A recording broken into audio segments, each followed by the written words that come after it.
I'll make a PSA. As a printing industry, when we see one of our own taking this next step, we should all support you. This is a call to all of our listeners. Go support one of our own. This is super cool. We're super proud of what you're building. All right, incredible sponsors that help put on this show every single week. First up, Easy Way. Easy Way is giving out $250. You guys know the plan. Heading to easyway.com/giveaway enters you in $250 worth of product credit. That's every single month. Easy Way makes reclaiming screens a whole lot easier with their chemicals and equipment. Thanks, Easy Way. GraphX Source. If you need a solution to improve efficiency and reduce costs in your art department, Campus Ink, and many, many others use GraphX Source, who offer industry-leading outsourcing options for your shop and truly are a part of your team. They are the VAs that are handling SEPs, mock-up, creative art, order management, digitizing, customer service, and a bunch more. They've been around for over 40 years, too. So hit them up. Give it a try. Printavo Pod 24 for 50% off your first order. Multicraft Daddy. Head to multicraft_daddy. Send him a DM with your email address. He's giving out PMI tape. If you haven't tried it, he's also giving out a ton of other really cool, neat gifts all the time. So shoot him a DM. Multicraft Digital Supplies and Screen Printing. They have been around for over 50 years, providing the industry with top brands at competitive pricing. Plus, on your first order, if you're a new customer, 10% off. You mentioned the Printavo Pod, and it'll get you that 10% off. And make sure you give him a follow. He's doing an awesome job. He's creating so much really cool content of screen printing history, too. That's love to really see that. And last but not least, Stalls. If you're ready to take custom apparel to the next level, Stalls is the leader in heat printing solutions. Whether you're just a small business getting started out or an established brand that's scaling, Stalls makes the hustle easy. Try their DTFs out, 20% off your next order. Use the code HUSTLER20. HUSTLER20, that gets 20% off that next transfer order. Get the equipment, transfers, and just overall support that your business needs by staying ahead. Visit stalls.com and give it a try. They got tons of awesome products there. All right, let's jump on into the episode. Welcome back, Steven. Steven was out of town. You had a nice vacay. Nice vacay. Nathan. What's up, y'all? I love talking to you. Hey, same. This is the first time you haven't addressed me as, hey, where's your brother at? I think we're becoming friends, which is great. Yes, the internet has brought us closer together. Yeah, you and Matt have a bond, which is unbreakable. So we went to Honduras together with Gildan, and I think we were just buddies. But you know what? You bring just as good as energy as Matt, so I didn't even need to bring him up, and you just make our day brighter. Hey, same. This is going in a good direction. Nathan from Relentless merch and Atonal Headwear, which I think people probably have heard more so, or more frequent, I should say, as you guys have been pushing it out and giving out samples and sponsoring events. And yeah, I would say Atonal's a lot louder than Relentless in the printing industry for sure. We don't really promote the shop too much in the industry because I don't see the point, but I want to be a steward to our industry and help people and be a good, I don't know, have people learn from me for sure. And Atonal's, I want to really dive into more Atonal. Steven had to get his honorary Atonal hat. Oh, now he's back. Got to put my Atonal hat on. Let's go. That was a really nice hat for print houses. Still with tags. You keep all the tags on because actually that was my favorite part. Bruce actually he's like, dude, look at the tag. I had to put the hat on. So sorry for not coming prepared, but I had it. You're locked in, bro. How's the I know I want to spend a lot more time on Atonal. You built up this crazy amazing doc of some pretty, I would say, revealing things that I want to get into. But I was just curious how the shop side's been going on Relentless merch. We're up about 25% this year. So we are cooking. We hired a new sales manager named Dave. He is like, I didn't realize how stretched thin I was being. And once he was able to give people proper guidance and just be on the pulse of everything sales, it's been like transformative. Kevin helped us. Kevin Baumgart, is that how you say his last name? He helped us out a ton with training Dave. And, like I never thought we'd be I think we're at like 48 employees. I didn't think we'd ever be at this size of a shop where we're kind of growing rapidly and having to build more structure than we even thought. Like we had already had a production manager, operations manager and everything, but having more specified people has been huge for us this year. So it is cooking. So when you hired that sales manager, is that a big piece of that 25% growth this year? I would say it's a good amount. I would say we would be up at least 15 to 20. Our sales guys are just out there. We're doing like power hours where I think we got that from fraternities where they were doing power hours for just cold reach outs. We have a sales development person that's just always out in the field. Like we're doing a ton of like. What's a power hour look like? Basically we have an hour we set aside on Thursdays where we just go on the offense. We no responding to emails, nothing. Like you just reach out to the clients you want and try to get some new leads through the door. And it's been pretty successful. I love that. Nathan, when you talk about your new sales manager, what would his title be? Is it like VP of sales, director of sales, just for some context? VP of sales. Okay. Yeah. So when you brought him in, did he provide sales structure? Did he provide like new sales ideas? Like what? Because I think a lot of shops struggle with this. Like I need to hire an outbound salesperson or I need to, and I'm really curious, like what did he do in the first, 60, 90 days? What does his role look like today? Like how much is he actually selling? So he originally came from, he doesn't sell a single thing, so he came from a leadership background. He was a principal at a high school or middle school, and then was in leadership roles through the education system. And we kind of saw him as a restructuring organization because I've always been a sales guy. I'm type B. I am a little messy. I try my best to not be messy, but he is like everything has to have a folder. Everything has to have a doc.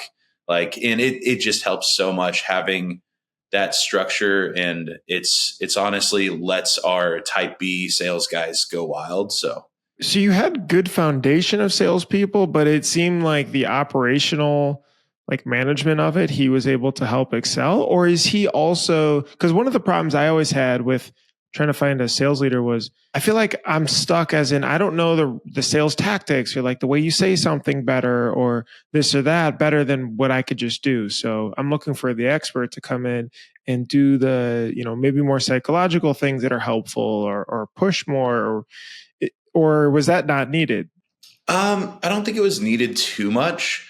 He has helped with some cold call scripts, some email scripts. But in the long, like, I think people come to Relentless because we're cool kids. Like we're the kids that are doing that people trust, that people have comfort with, and they don't want to hear, I even with cold calls, I don't think they want to hear a script voice. They just want it to be natural. So I never really want my sales team to go off a script. I want them to be comfortable, even if it's short. Hey, like so-and-so referred you, like, can I set up a call? Like, love what you do. Something super simple is normally more effective than a paragraph thing that you copy and paste. So, but what I'm hearing, Nathan, is like you didn't bring in, you had a bunch of like hungry, relentless salespeople who might be disorganized all over the place, whatever, but great people, great effort, great attitude. And really this individual like provided structure and like rails and gamified it, whether it's power hours or tracking or whatever. And then what then how do you interact with him, right? Like, do you guys brainstorm together? Are you kind of like away from the sales team? Like, what did that do for you as like the leader of the company? Yeah, so I stepped away from it. I'm still in sales meetings and I'm still in the power hour. I'm still selling for the company and trying to drive new leads, because that's the most important part as a small business, is just bringing people through the door. Um, but yeah, I kind of let him take reign of it, and because I deeply trust him, and I know that he has like best interest in everything we do. But yeah, I actually moved to a separate building just recently. We still do have like a meeting every Friday where it's an executive team. It's our operations, my brother and I and him, that get together just to brainstorm any problems we have or anything that has kind of showed up that week. So super interesting. I feel like we make the mistake. We do this in production. Like, the best printer is not the best production manager. The best salesperson is not the best sales manager. And to take someone who's a great operator and try to put them in a leadership position, like, they're completely different skill sets. So I think there's a lot of wisdom there, is like, now that you have a leader that you can actually trust, now you can let go finally.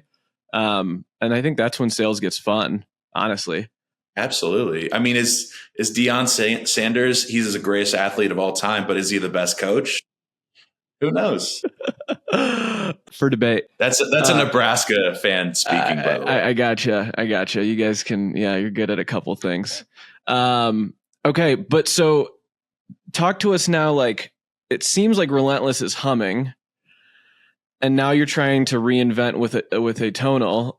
Like, how much of your time now is split between Atonal versus Relentless? What's your role now there? Like, talk to us about that. I would say about 70-30, 30% atonal. And I don't know. Some weeks are more heavy on atonal, just depends on what the need is and like what we're trying to accomplish that week. So sometimes we'll have big projects come through the door where Relentless needs me 90% of the time. But I'm trying to balance both of it. I think at some point I might have to like even more distance myself from Relentless to do atonal. It just, right now it's wherever there is more money and more is the bigger like piece of the pie is where I'm going to focus on first. And so most of my time still goes to Relentless. But with atonal, I'm still kind of doing the same exact job I do for Relentless. I'm like trying to bring people through the door, trying to get people excited about the product. It's hard when we're an online company. We're still selling the same hats that everybody has, but just a little bit more affordable, a little bit better price, or a little bit better quality. So, it's kind of just a delicate balance right now, for sure. And before we jump into it, as far as like, maybe give us a ratio, how much bigger, because you guys only started Atonal, a couple of years ago, like out of COVID kind of thing. So like, how much bigger is Relentless than Atonal right now in terms of like, give it a ratio? I don't know if Matt is comfortable with me sharing numbers, but I might as well, because who cares? But Relentless is Relentless is gonna end of the year around 8 million, roughly, and then Atonal's like at like 650 to 700K. So okay, it's still smaller. But you are now taking that. So in business, you can take something and scale it, taking something from 1 to N, or you can take something and invent it from 0 to 1. And now you're going back and inventing this, even though it's smaller, you see bigger growth potential. Yeah. And I think you and I talked the first year we started, and we kind of, I don't think you realized how much we had already invested into the company and been like, hey, we're going to try this out. And you mentioned something, and you're like, how much inventory do you guys have? And I told you the number, and you're like, oh, you guys threw a lot of money in this. Like you're serious, but it was you're serious for what kind of finances we already have. But I think I can kind of see Atonal taking over Relentless at some point, in growth and in trajectory, but who knows? It kind of depends. I feel like Relentless is in such a good place that it could just continue to grow and continue to be a beast. So, And it doesn't happen, I guess, have to be either or either. Like, I wonder if it sounds like you already have to be really smart with your time just because there's less time of it. So, hiring the sales manager, whereas if maybe you weren't doing Atonal, you might still be in that role, plus 3 other roles.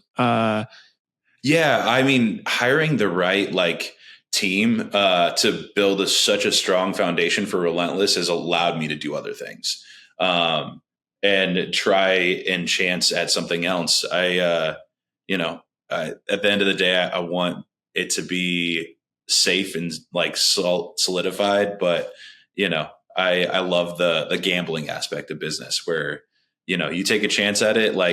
You guys are probably in the same boat where you originally had your baby that grew and but you see this other thing that you're like, hey, I can 10x this, and this might be a potential better route to go. So it's crazy. It's a Parkinson's law. It always pops up. It's you will stretch out the completion of your tasks until you fill the time available to complete them. It's just. But I do think you had your business in such a place that you were ready to take your next bet, right? Like you're a profitable, healthy company. You're putting people in place to lead. Like as a serial entrepreneur, like you want to keep playing, but now you're making these like bigger bets. And from what I can remember, like you guys put in several $100,000 of inventory before you really sold a thing, right? Yeah, we I think we had like 250K the first year we threw down, which we didn't really have. I'm gonna be real, we're not from a well-off family. Like there's no financial backing. There's no banks that have really gave us the right kind of credit line ever. So we just white knuckled it and just whatever cash we had, we threw in. And even to this day, we haven't really taken money from Atonal. Everything that goes into the account, if we have 100K in there, it goes to hats. I don't see us taking money from Atonal until we have to hire a salesperson, and then we'll take money for their payroll. But it just at this point, Matt and I are comfortable enough, and we would rather see this company succeed. I mean, Relentless was the same way. I think the first 3 to 4 years, we didn't take a single dollar either. So, well, let's talk about that. So I'm going off your points, right? So normally Steven and I will meet up the day before and we'll kind of go over a lot of notes. Like, how do we want to frame this story that we're going to do tomorrow? And this was unique because you shared this doc with these really great points. And I texted Steven last night. I was like, whoa, this is good. So the first one, though, is with this inventory of getting started. And the last time we talked, which was roughly a year ago about Atonal, you guys were setting up a fulfillment center. And just to reiterate, the reason I came and we're doing another podcast is just because I want people to know everything. I don't want to gatekeep anything. I would rather tell everybody every single problem we've had. It scares people off of ever wanting to compete in the headwear space. I love it. I love it. Dude, there are these, I love building in public. There are these Instagram accounts that I follow. There's this one kid who's building an Airbnb in the middle of Virginia. And every day he's like, I'm on my road to build the best Airbnb in Virginia. Have you seen this thing, Bruce? Or there's kids that are building rebuilding a bar or whatever. And the fact that you're just vulnerable about this and open, I'm not going to, if anyone's listening to this and wants to take $250,000 out and buy hats and start a hat brand, all power to them. But it's so cool that you're sharing this. I think I have to give you some kudos there. It's pretty rad. Thank you, bro. Going back to fulfillment center. So we had it was 2,000 square feet, fulfillment center. We bought a building, thinking it was a good investment because we had to buy the building to stay in the property. Cause we were doing fulfillment for we do a bunch of band merch stores and a bunch of company stores through that fulfillment center. And so it was small, and we had about, I think 100,000 hats coming in. And so we just started putting containers on the lot, right? We had, how many containers is 100,000 hats?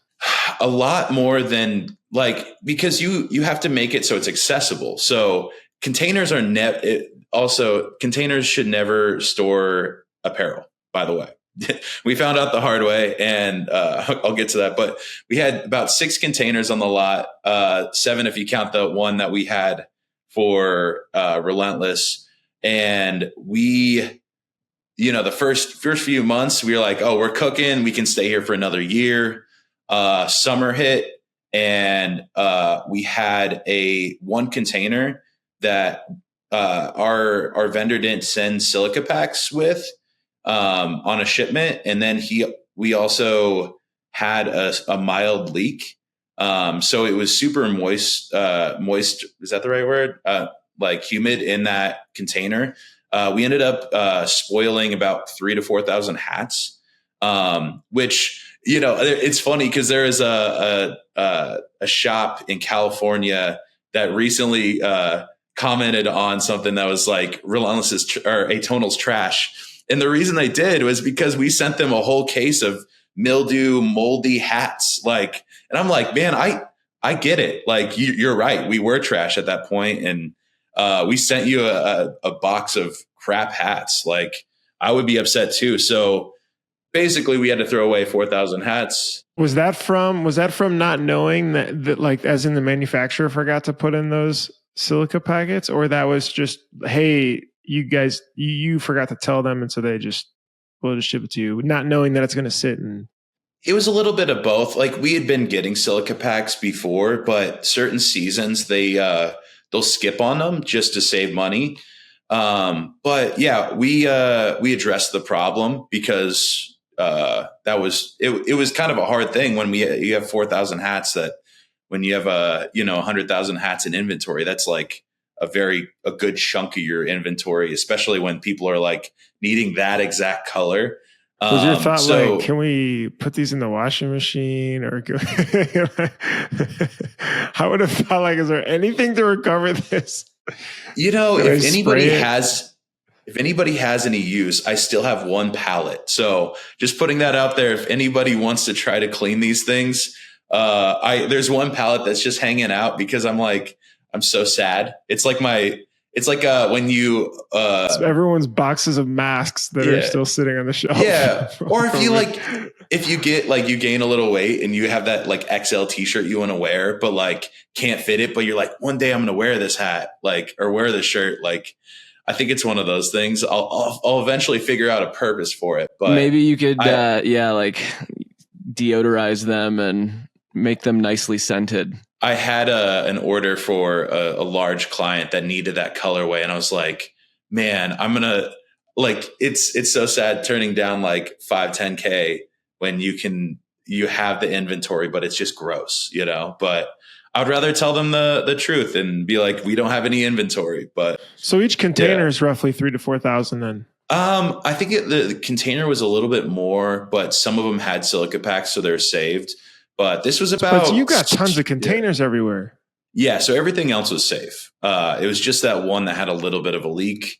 I still don't recommend the container method at all. We ended up moving to like an 8,000 square foot facility.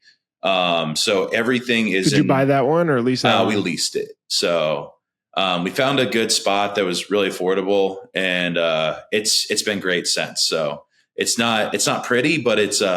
better than 6 shipping containers full of hats. So you stock with the in the warehouse, but you have staff that are picking and packing, every day, multiple times a day. So my guess is now it's learning also about how are we optimizing.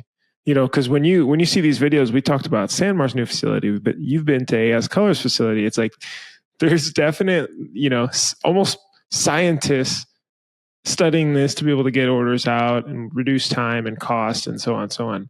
How's that process been? It's been okay. We're still learning. We tried out SKU Vault for SKUs and just to make more efficient picking. And it hasn't been as efficient as we thought. I think we went over to Avid Apparel or Avid Group a couple days ago, saw their Ship Hero setup, and we're like, so we're currently switching over in the next, I would say, like couple months to Ship Hero. Just it's industry standard, and I don't have to. It seems less worrisome than anything. So I tried those two tools out. Ship Hero did not work for on-demand manufacturing. It was very much built for inventory. It is the gold standard. SKU Vault, same thing, kitting and like combos. But yeah, you have to get like warehouse management. And so like with warehouse management, that's a completely different business than custom decorating. What happens, like, say I have an order for 1,000 hats and I just wipe you out, right? Like, how do you deal with that? Because I feel like now you have to be forecasting and sitting on inventory. And how do you even think about demand planning?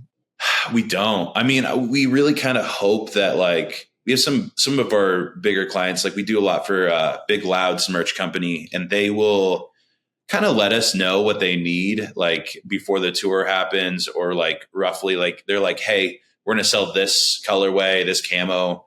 And so having those people that are kind of just letting you know is great. But yeah, I mean, we're more bottlenecked on the capital part than we are on the inventory part, because if we had more capital, we'd have more inventory.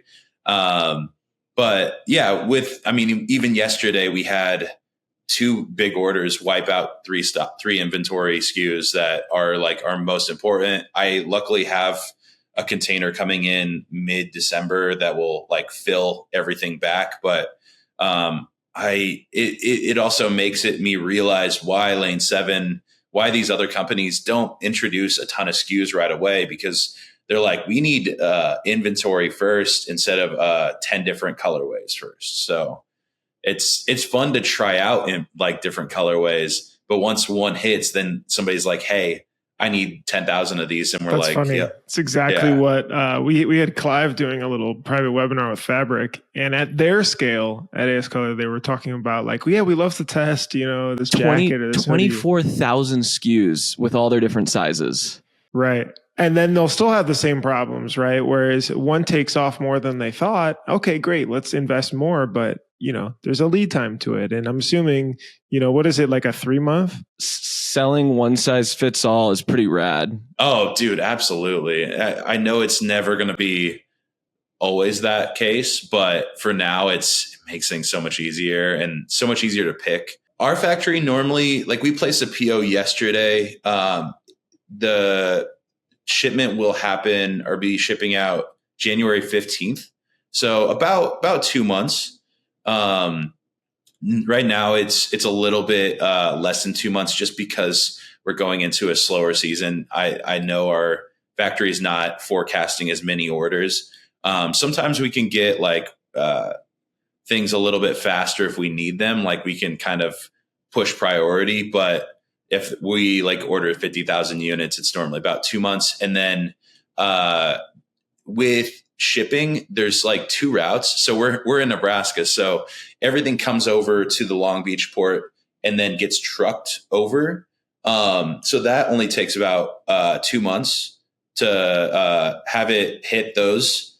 But if you want rail to Chicago to Omaha and then got it trucked in, which is more affordable, that takes about 3 to 4 months. So I don't know. It's kind of a messy sitch where sometimes we're like, we could save more on hats if we didn't have to truck them. But, at some point, I think we're going to have to move our distro or have a second distro in California, just for a speedier time frame. So, but it seems like you've drummed up demand, which is like one of the hardest things. Can you talk about, there's this concept called dog fooding where you, what's that, Bruce? Like you're consuming a lot of your own product, right?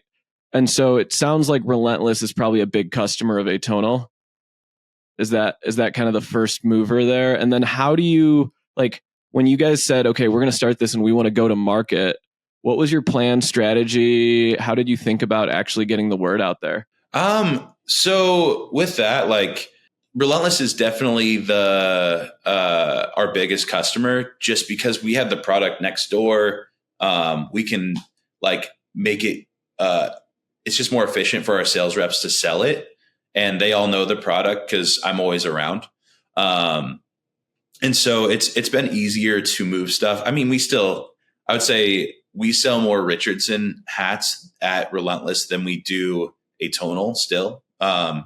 Just because that's what our clients in Nebraska want. Because they think you're part of the Richardson family. I think so. I think that might be the case. They're like, they're Richardsons, same thing. But yeah, with marketing and going to the market or going to market. So our first show ever was Atlantic City Impression Show. And I think we've done all of the impression shows. We've tried the DAX shows. We've tried pretty much most trade shows. I mean, the biggest is still Long Beach. That one's just, it's also the most fun because everybody is there. Like sometimes you'll see people that you don't see at Long Beach in Texas, but it's normally if they're a serious printer, they're kind of going to Long Beach anyway. There's shows we've avoided. Like we haven't done the PPAI show because we currently don't have like a broker method where we're contract embroidering. Because Relentless is all retail printing, we don't do any contract.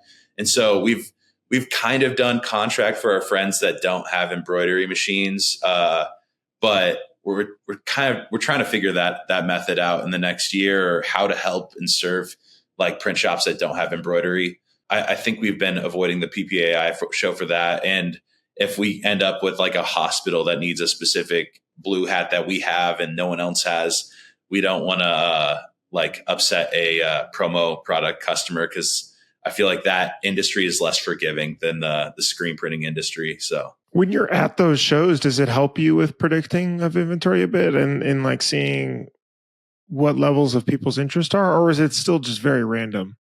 Yeah, I mean, I think the first year we went to impressions, you can kind of tell what stuff's going to be popular just because of how many times people pick it up. And sometimes it's like AS Color back in the day, they had that stripe tee. That was the only reason we ever got an AS Color account, was for that stripe tee. Now we use all their product, right? So I think it's kind of the same boat with Atonal. Like people might sign up for the camo or the stripe hat or the corduroys and then end up just using our dad hat. So sometimes it helps with forecasting, and even hearing customer like critiques. Like the first year we had all woven labels that were sewn in, and the first Long Beach show we had like 5 people that were like, "Hey, we'd sell your product if you had it so it was easily relabeled, so you can just tear it away." Yeah, and so we switched to that for everything, and that's been a huge thing, especially for our clients that need relabeling all the time. So I listened to this like interview with this artist Mike Posner, and he was talking about when they're in the studio, they'll make songs and think, "Oh, this one's going to be a hit," and it goes out to streaming or radio or whatever.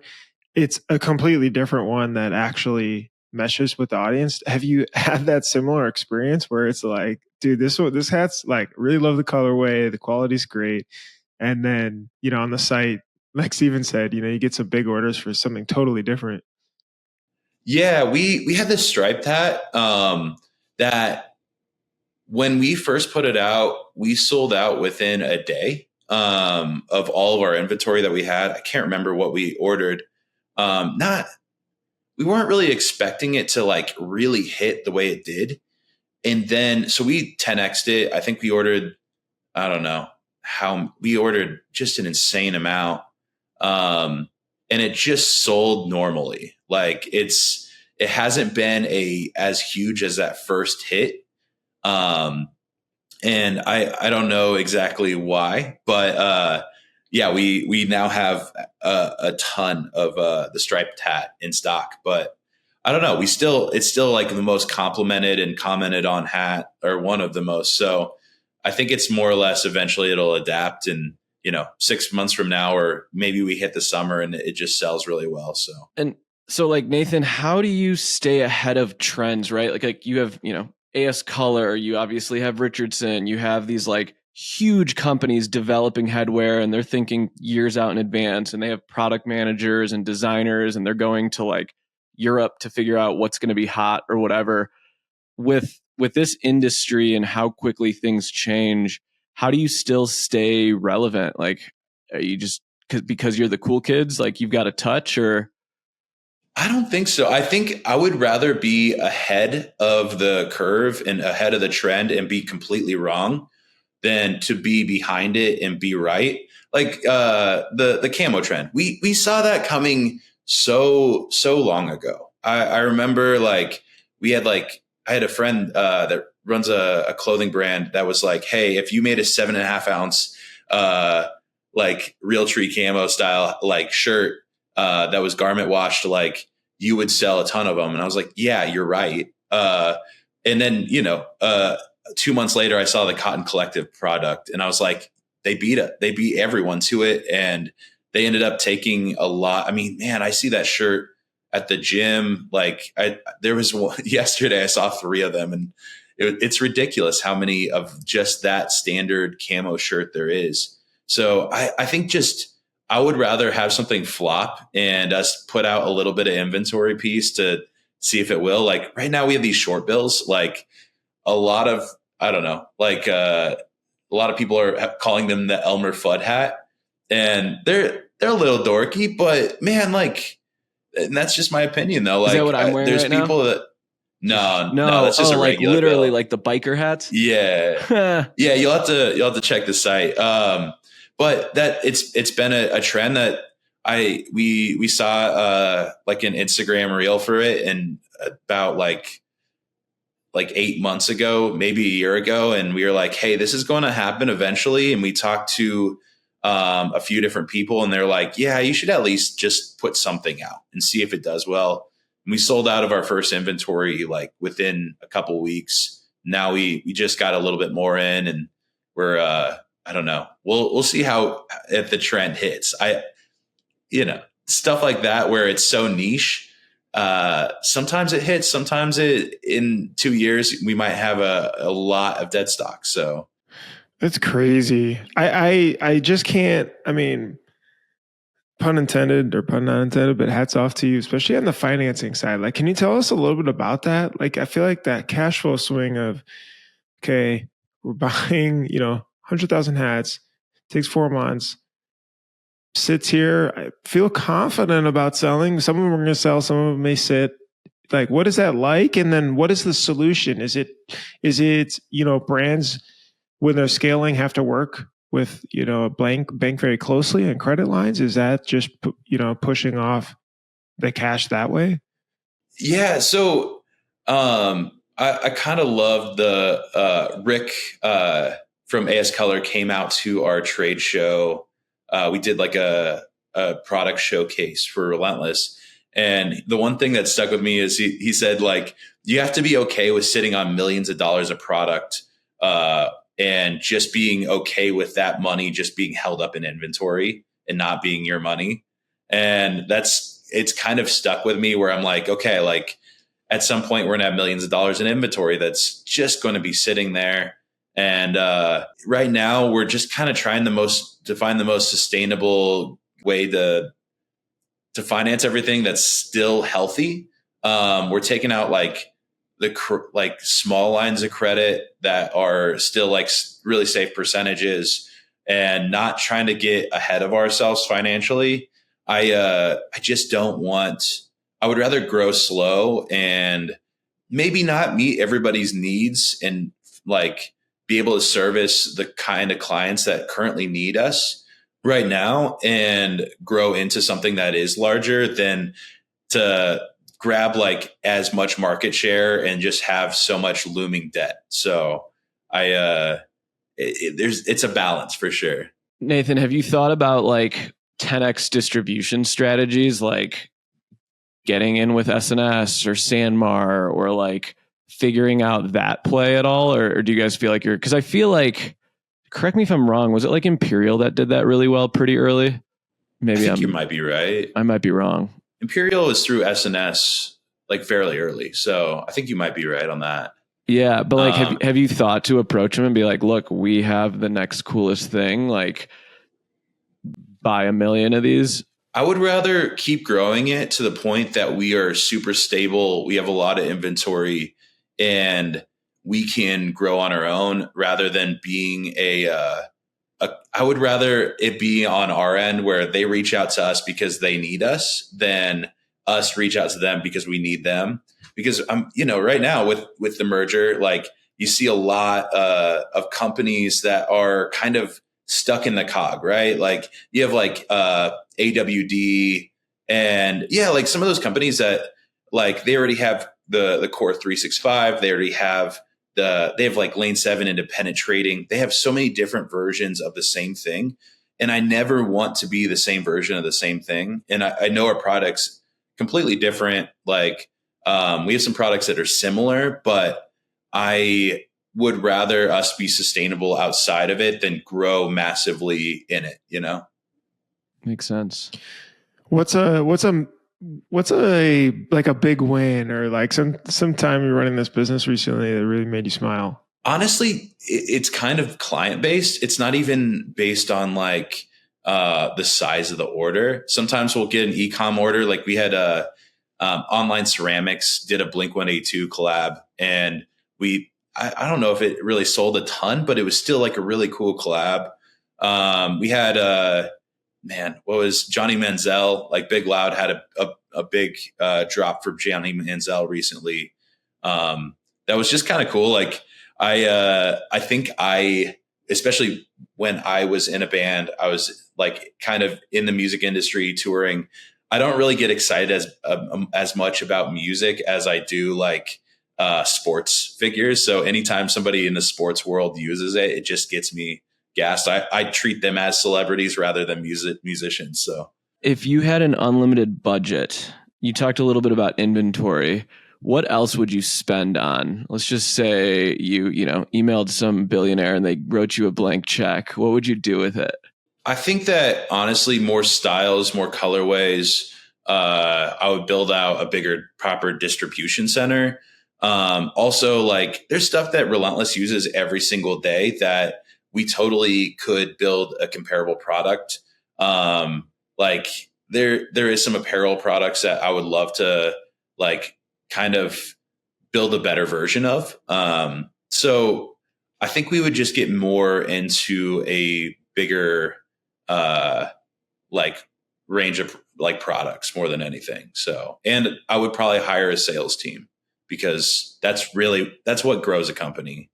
Like we could run ad spend, we can do all that, but I think having people in our industry that is talking to people every day is the best way to win real product and have it be more sustainable too. Gotcha. So who would be your first couple? Maybe talk through that, like talk through the roadmap for us, and maybe you can manifest it. You can talk about it now, and then we can check back in a year. But like, like when are you going to make those hires? Who are they going to be? What does that look like? Yeah. What does Atonal look like in a year from now?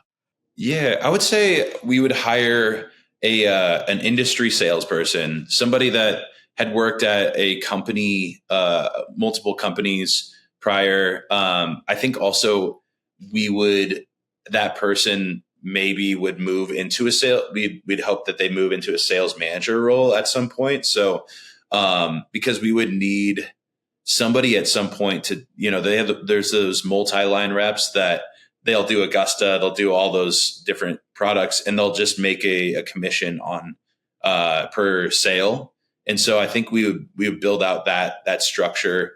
And then somebody in the music industry, just because that's where our hats are hitting, maybe like an ex-band guy that does sales already. So I think mostly sales, and I mean, we kind of have everything else down. We currently have an intern that is from Bangladesh that is on part-time that helps us with like product and like helps like make sure our tech packs are right, sending to factories and everything. So how'd you find him?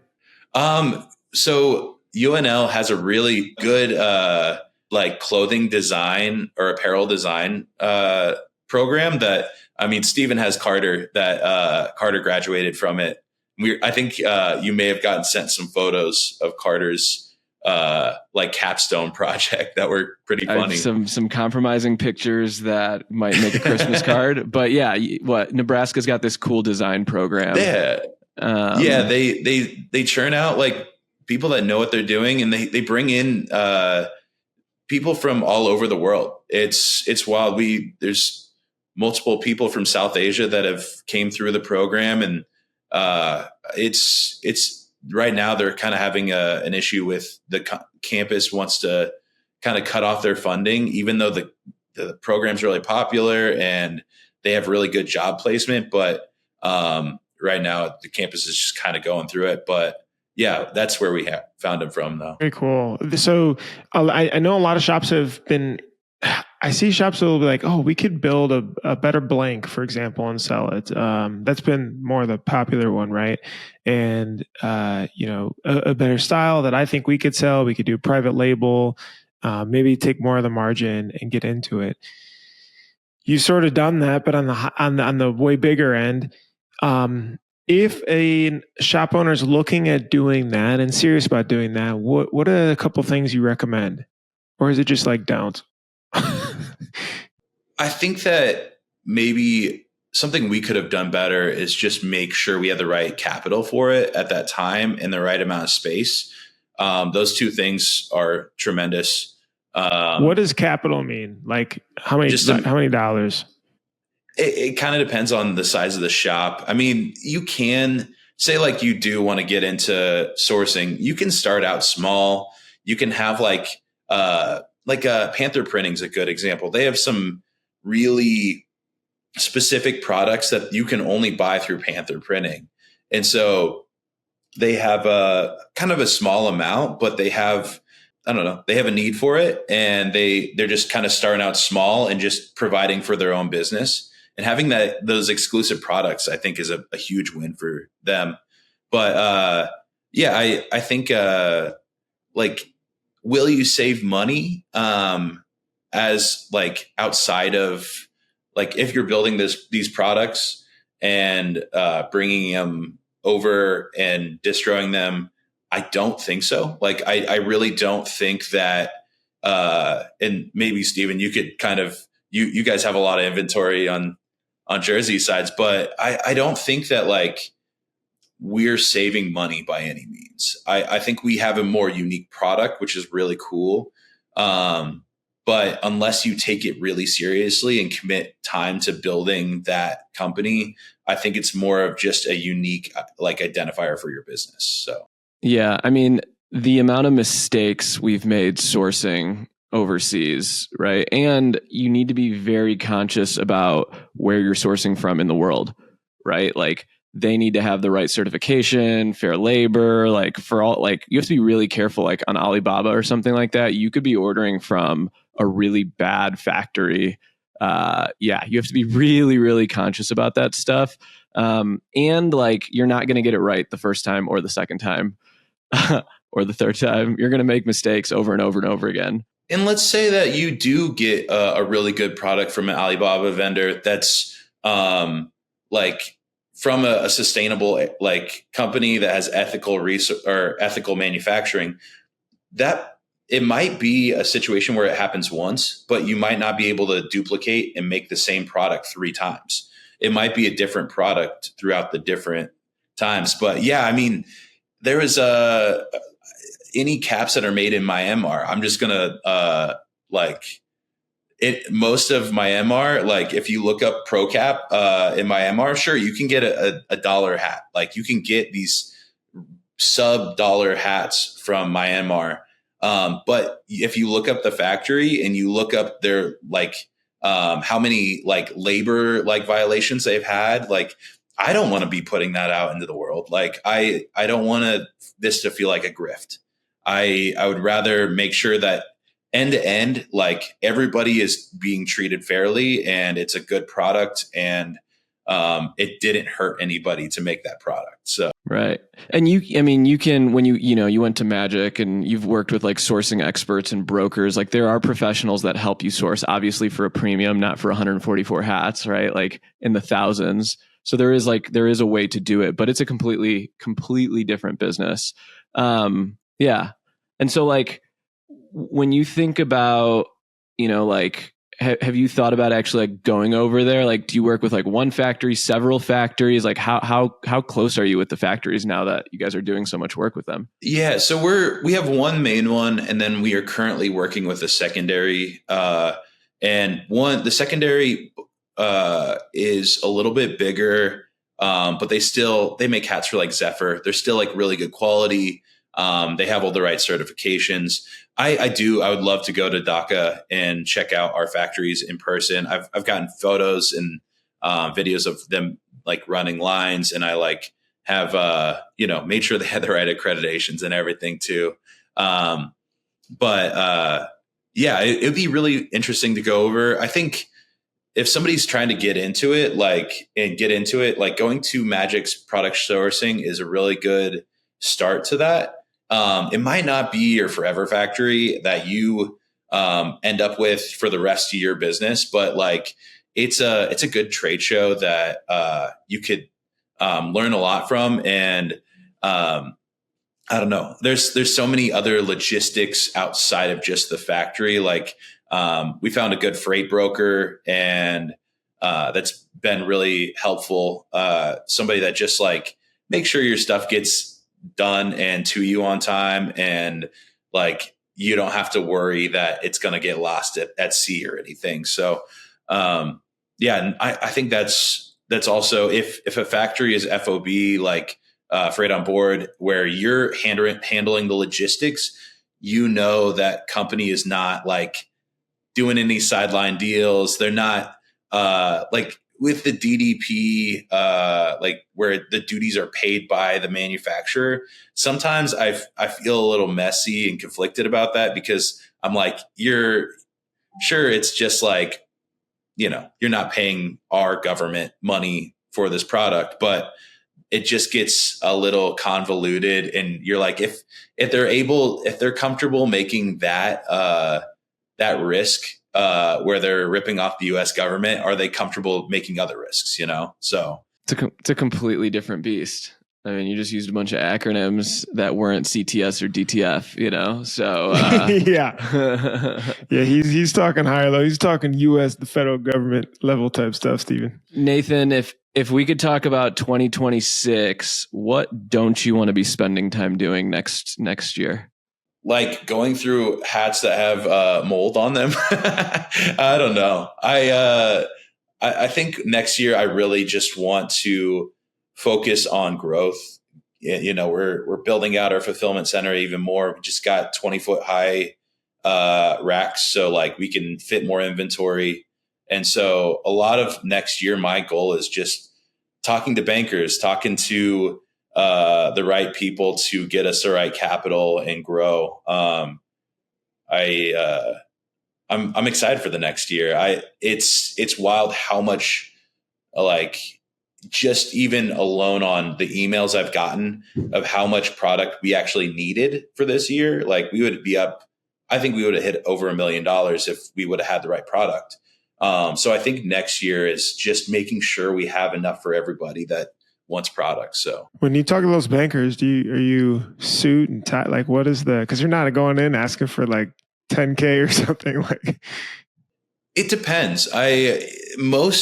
Most bankers that like we've met have been pretty chill. Like we have one guy that is doing all of Relentless's like line of credit funding, and he used to be a booking agent in like a small, like in Nebraska. He used to book like A Day to Remember and like bands like that. So he kind of knows our world and is like comfortable with us being like heavily tattooed kind of weirdos that I think he just believes in our vision too. But yeah, I think it's better to just present yourself how you are. And one of our like core values at Relentless is you can be serious without a suit. And I still firmly believe that. And, as much as I like wearing a suit, like I think sometimes you can be like professional without having to be like fully dressed up. So. And like bankers will lead you to bankers. I think like in our business, you know, we worked a lot on my business partner Jed's relationships, right? And small banks in Champaign that were able to give us, you know, line of credit here, help us out there, mortgage. And then at a certain point you graduate and they'll say, okay, like you need to go talk to this person now. And you need to go talk to this person. So like having a relationship with anyone in that industry, there's no, you know, whether it's like the small business center or like working with the chamber, like it's good to just like be out there and be connected to them. Do bankers shy away from what you're doing? Like, hey buddy, like we're not cool, cute hat thing. I think that there's some that just don't get it because we had a bank that pretty much was like, hey, we're only going to give you like, it was like such a low amount. And they're like, your industry is volatile. And they just, as the printing and apparel industry, they just don't give out huge lines of credit. And so they didn't believe in us. But yeah, it's kind of weird. I think also like the best thing you can do is just get out and get drinks with other business owners, get breakfast with other business owners, and just voice your needs. Like let other business owners know what problems you have and let them know what your current needs are, because that's what led us to meeting like our current bankers is just a friend that connected us. That I sent him a text and he was like, hey, I have somebody that's helping us out. Like they'll help you out too. So that's awesome. Have you ever thought to take investments, like investors? Yeah, we haven't yet. We're definitely interested though. We're currently building out a structure to do so if we ever have the situation. Like we have what do you call it? Like an acquisition dealer. I don't know what his actual title is, but he's been helping us through a few things, and he's currently like helping us build out some kind of like base, like a kind of a model that has us still retain like the correct amount of equity. But like if somebody that has a lot of capital wants to invest in something growing, like I think we'd be a good bet. So I'd bet on you guys. Hey, right back at you. Atonal Headwear. Go to atonal.co, atonal.co. You click wholesale, send in an application, check out their catalog on there too. Nathan, thanks so much for being able to join us and sharing so much of your guys' journey. I love the updates. Love the always getting the newer product too at Print Hustlers Conf and trying it out and being like, wow, this is really nice. I'll make a PSA. As a printing industry, when we see one of our own taking this next step, we should all support you. And if you're listening to this, send the link to your team, email Nathan, because it would be so cool to just like watch you guys take this to the moon and to just watch you guys build. And so this is a call to all of our listeners. Go support one of our own. This is super cool. We're super proud of what you're building, and next year we'll hold you to what you called out this year. But this is always great, Nathan. We appreciate you. Yo, thanks for having us on the show. I love you guys. All right, Printusters, we appreciate you guys joining us. We'll see you in the next episode, and happy Thanksgiving. I don't know when it's going to drop, but this Thanksgiving week, have a good one. Thanks so much for listening. Hopefully that was informative. Don't forget to subscribe. Don't forget to like. Don't forget to hit the bell for notifications if you enjoyed this video. If you enjoy all the stuff we're putting out, it's really helpful. We love to just be able to see it. That means that we're doing a good job. To subscribe, hit the bell for notifications, and hit the like button. And I'll see you in the next episode. Bye.